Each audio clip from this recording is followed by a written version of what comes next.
उसके बाद question number 36 की ओर चलेंगे। निम्नलिखित में से कौन सी हाइड्रोजन का समस्थानिक नहीं है? तो इसमें ड्यूटेरियम, प्रोटियम और ट्रैटियम ये सब है, रेडियम नहीं है। उसके बाद क्वेश्चन नंबर 37 की ओर चलेंगे। नाभिकीय भौतिकी के जनक किन्हें कहा जाता है? तो रदरफोर्ड को कहा जाता है। क्वेश्चन नंबर 38 की ओर चलेंगे, जो कि नील्स बोर के परमाणु मॉडल की मुख्य अवधारणा किस पर आधारित है? तो ऊर्जा की विविक्त स्तर पर। उसके बाद क्वेश्चन नंबर 39 की ओर चलेंगे, जो कि मिलान करना है कि ए का ऑप्शन क्या हो जाएगा? रॉबर्ट हुक किसकी खोज किए थे? तो कोशिका का। उसके बाद क्वेश्चन नंबर ऑप्शन बी हो जाएंगे, जे.ई. पुरकिंजे ने किसका खोज किया था? तो जीव द्रव का। उसके बाद क्वेश्चन ऑप्शन नंबर 3 हो जाएंगे, रॉबर्ट ब्राउन किसकी खोज किए थे? तो ये हो जाएंगे केंद्रक के। और हो जाएंगे बिरचॉ किसकी खोज किए थे? इनके द्वारा कोशिका सिद्धांत का प्रतिपादन किया गया था। उसके बाद क्वेश्चन नंबर 40, जो कि इस प्रकार है, निम्नलिखित में से कौन सी एक कोशिकीय जीव है? तो ये हो जाएंगे अमीबा, पैरामीशियम, क्लोमिडोनास और बैक्टीरिया। ये सभी जो है एक कोशिकीय जीव का उदाहरण है। और क्वेश्चन नंबर 41 जो इस प्रकार है, पौधे के मूल रूप में जल का अवशोषण किसका उदाहरण है? तो परासरण का उदाहरण है। क्वेश्चन नंबर 42 जो कि इस प्रकार है कि प्लाज्मा झिल्ली बनी होती है तो कार्बनिक अणुओं का। अब चलेंगे नेक्स्ट क्वेश्चन नंबर 43, क्रोमोसोम के संदर्भ में निम्नलिखित में पर विचार करें। तो इनमें से कोई सही नहीं है। क्वेश्चन नंबर 43 जिसका कि इस प्रकार है, केंद्रक में क्रोमोसोम होती है और कोशिका विभाजन के समय छोड़ाकर दिखाई जाती है। उसमें क्रोमोसोम जो आनुवंशिक गुणों की सूचना प्रदान करती है। माता पिता के डीएनए जो कि ऑक्सीराइबोन्यूक्लिक एसिड के अणुओं के रूप में अगले संतति तक ले जाती है। उसके बाद क्वेश्चन नंबर 44 जो कि इस प्रकार है, इनमें से कौन सी कथन सही है, इसके बारे में बताना है। तो ये सभी हो जाएंगे। इसके द्वारा अंतःजालिका एंडोप्लाज्मिक रेटिकुलम ER जिसकी संश्लेषण पदार्थ पैक किए जाते हैं। ऑप्शन फिर से सुनिएगा, उपकरण, गोल्जी उपकरण का कार्य। तो इसके द्वारा अंतःद्रव्यीय जालिका एंडोप्लाज्मिक रेटिकुलम के संश्लेषित पदार्थ को पैक किए जाते हैं। ऑप्शन नंबर 2 हो जाएंगे, कुछ परिस्थितियों में सामान्य शर्करा को जटिल बनाता है। तो ये भी सही हो जाएगा। और ऑप्शन नंबर 3 हो जाएगा कि इसके द्वारा लाइसोसोम को भी बनाए जाते हैं। तो ये भी सही है। उसके बाद चलेंगे क्वेश्चन नंबर 45 जो कि इस प्रकार है कि इसको मिलान कराना है। तो ऑप्शन ए हो जाएगा, ऑप्शन ए का है लाइसोसोम और इस तरफ से मिलान कराना है। तो इसका सही ऑप्शन 3 हो जाएगा। आत्मघाती थैली के नाम से जाना जाता है लाइसोसोम को। उसके बाद माइटोकॉन्ड्रिया जो कोशिका की ऊर्जागिरी के रूप में जाना जाता है। उसके बाद चलेंगे प्लास्टिड जो कि केवल पादप कोशिकाओं में उपस्थित होती है, और गोल्जी उपकरण जो कि लाइसोसोम का निर्माण करता है। उसके बाद चलेंगे क्वेश्चन नंबर 46 पे कि निम्नलिखित में किसने अपनी डीएनए और राइबोसोम होती है। क्वेश्चन नंबर 46 फिर से देखेंगे कि निम्नलिखित में किसमें अपनी डीएनए और राइबोसोम होती है। तो माइटोकॉन्ड्रिया और प्लास्टिड हो जाएंगे। माइटोकॉन्ड्रिया और प्लास्टिड में अपनी डीएनए और राइबोसोम होती है। क्वेश्चन नंबर 46 जो इस प्रकार है, निम्नलिखित कथन पे विचार करें।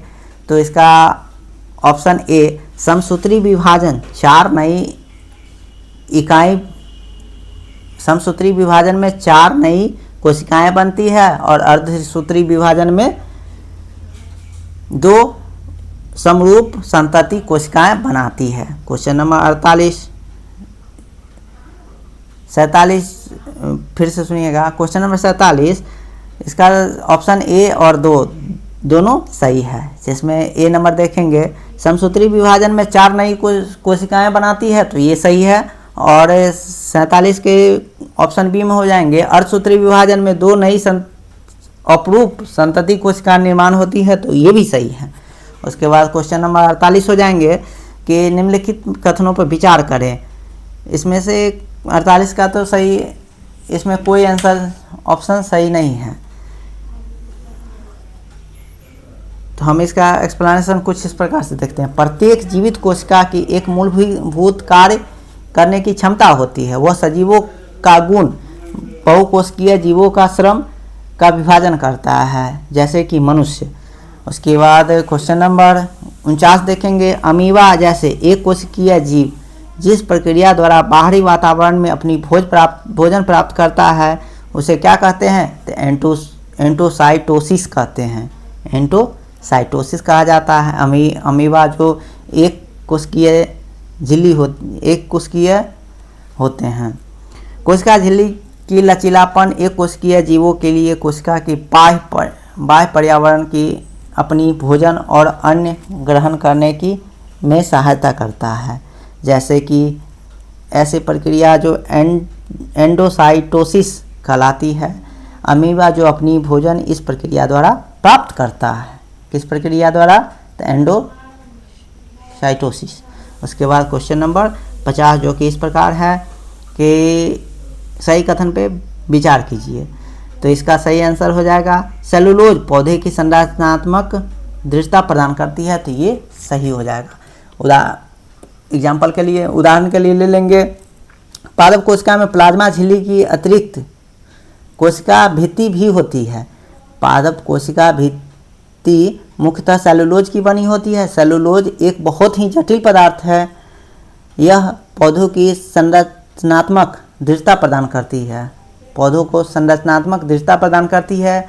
जब किसी भी पादप कोशिका में प्रसारण द्वारा पानी की हानि होती है, तो कोशिका झिल्ली सतही आंतरिक पदार्थ संकुचन हो जाती है और यह घटना जीव द्रव संकुचन कहलाता है।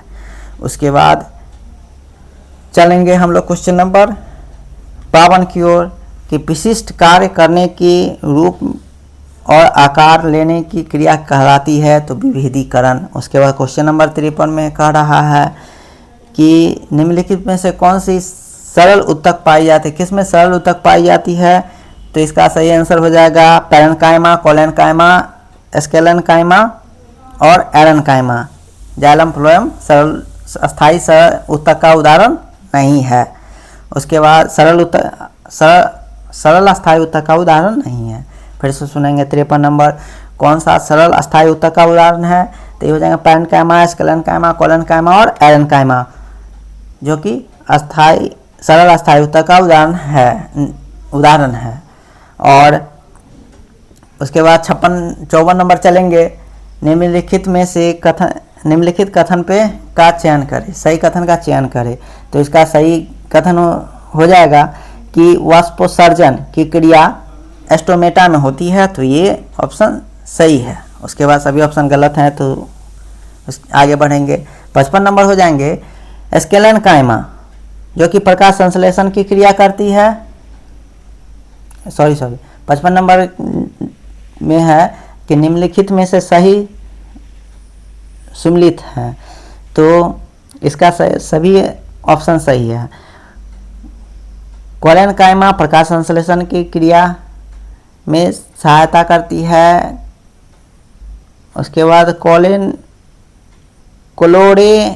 क्लोरेनकाइमा 55 नंबर हो जाएगा। क्लोरेनकाइमा जो प्रकाश संश्लेषण में की क्रिया में सहायता करती है। कोलेनकाइमा जो पौधे में लचीलापन की गुण देती है। और स्केलेनकाइमा जो पौधे की कठोरता स्केलेनकाइमा से पौधे में कठोरता उत्पन्न होता है। उसके बाद 56 नंबर हो जाएगा कि मानव हृदय की पेशी कोशिकाएं कैसी होती है, तो बेलनाकार, रेखित और एक कोशिकीय होता है। उसके बाद 57 नंबर हो जाएगा, ऊतक के संबंध में कौन सा कथन सत्य है, चयन करें। तो इसका सत्य कथन 1 हो जाएगा, जो कोशिकाओं की एक विशिष्ट समूह होती है। उसके बाद क्वेश्चन नंबर 58 जो कि इस प्रकार है, पौधे को सहारा प्रदान करने के लिए प्रायः कौन सा ऊतक के बने होते हैं, करने वाला ऊतक 58 हो जाएगा। पौधे में सहारा प्रदान करने वाला ऊतक प्रायः बने होते हैं तो मृत कोशिकाओं के। उसके बाद क्वेश्चन नंबर 59 हो जाएगा, पौधे की लचीलापन एवं यंत्र सहायता प्रदान करती है, तो कोलेनकाइमा। उसके बाद क्वेश्चन नंबर 60 हो जाएगा, नारियल में रेशे युक्त छिलका किसके बने होते हैं, तो कोलेनकाइमा के, स्क्लेरेनकाइमा के। क्वेश्चन नंबर 60 फिर से देखिएगा कि नारियल, क्वेश्चन नंबर 60 जो इस प्रकार है, नारियल के रेशे युक्त छिलका बने होते हैं तो स्क्लेरेनकाइमा के।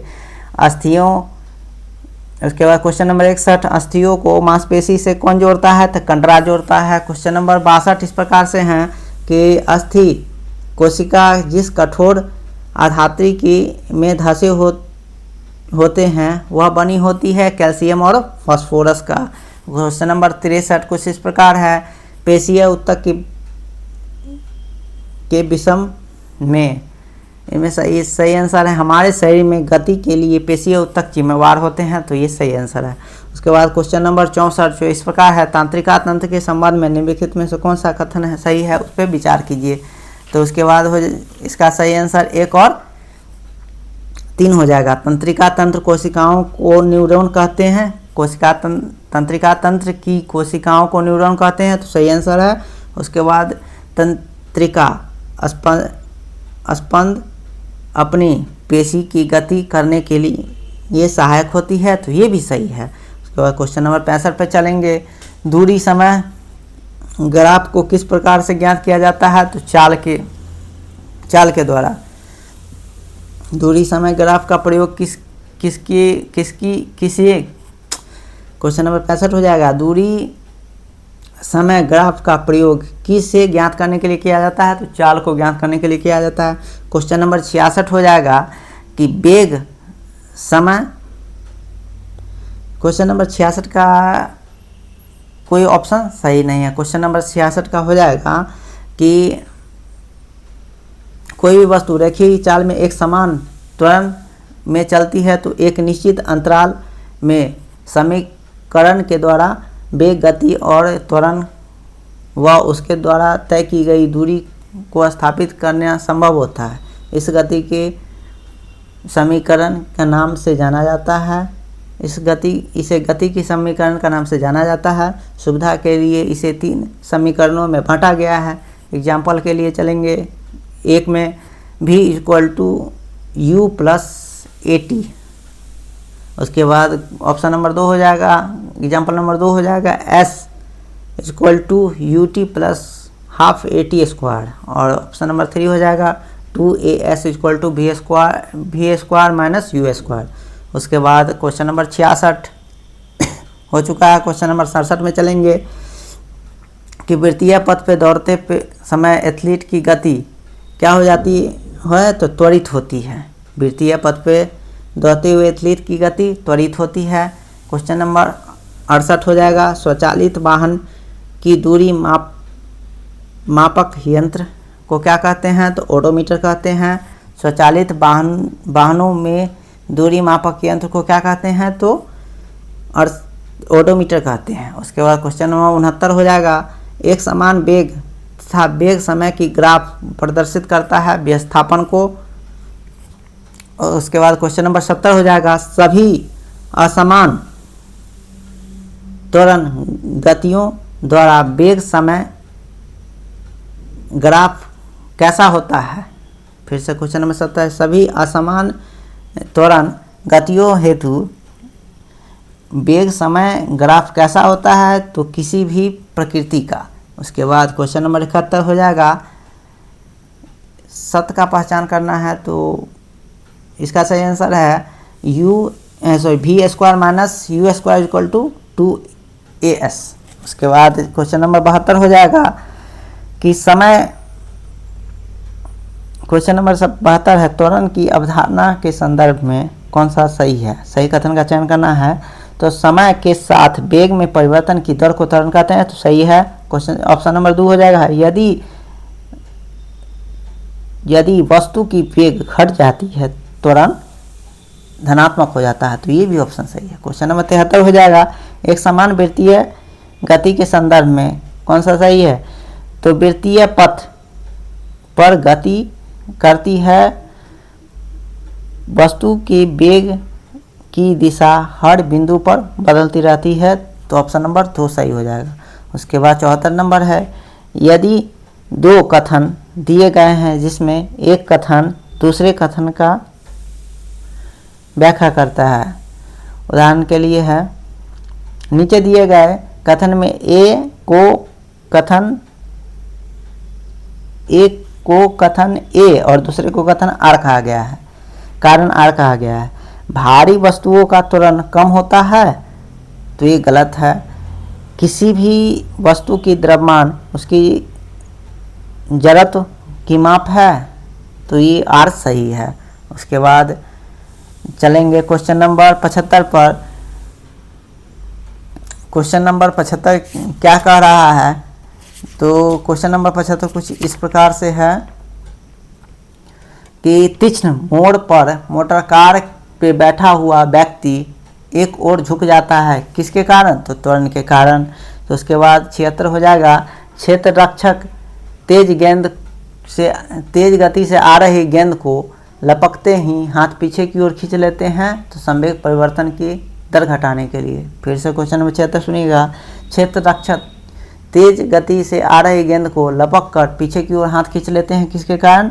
तो संवेग परिवर्तन दर घटाने के लिए। उसके बाद क्वेश्चन नंबर 77 हो जाएगा, सही मिलान करना है। गति की प्रथम नियम वो बल की परिभाषा देता है। संवेग जो वेग एवं द्रव्यमान का गुणनफल है। गति की द्वितीय नियम जो बल की परिभाषा है, और गति की तृतीय नियम जो कि क्रिया एवं प्रतिक्रिया बल कहलाती है। उसके बाद क्वेश्चन नंबर 75 कुछ इस प्रकार, 78 कुछ इस प्रकार है। 5 किलोग्राम की वस्तु 2 सेकंड के लिए एक बल कार्य करता है। जो वस्तु की वेग 3 मीटर प्रति सेकंड से बढ़ाकर 7 मीटर प्रति सेकंड कर दिया जाए, तो बल पर क्या प्रभाव पड़ेगा। तो 10 न्यूटन का हो जाएगा। उसके बाद क्वेश्चन नंबर 79 हो जाएगा कि वस्तु का वह गुण जिसमें अपनी अवस्था परिवर्तन करने का विरोध करता है, उसे कहते हैं जड़त्व। उसके बाद क्वेश्चन नंबर 80 हो जाएगा, जो कि इस प्रकार है। गति की द्वितीय नियम के संदर्भ में असत्य कथन कौन सा है। तो असत्य कथन हो जाएगा, यह वस्तु में उत्पन्न वेग और द्रव्यमान की गुणनफल होता है, तो ये गलत है। सही हो जाएगा, बल मापने की विधि प्राप्त होती है, तो सही है। और F=ma बल का व्यंजक है, तो ये भी सही है। उसके बाद क्वेश्चन नंबर 81 हो जाएगा, क्रिया एवं प्रतिक्रिया बल कहलाती है। क्वेश्चन नंबर 81 है, क्रिया एवं प्रतिक्रिया बल कहलाती है सदैव दो भिन्न वस्तुओं क्वेश्चन नंबर 81 है, क्रिया एवं प्रतिक्रिया बल लगता है, तो हो जाएगा दो विभिन्न वस्तुओं पर परंतु विपरीत दिशा में। उसके बाद क्वेश्चन नंबर 82, दूध मापी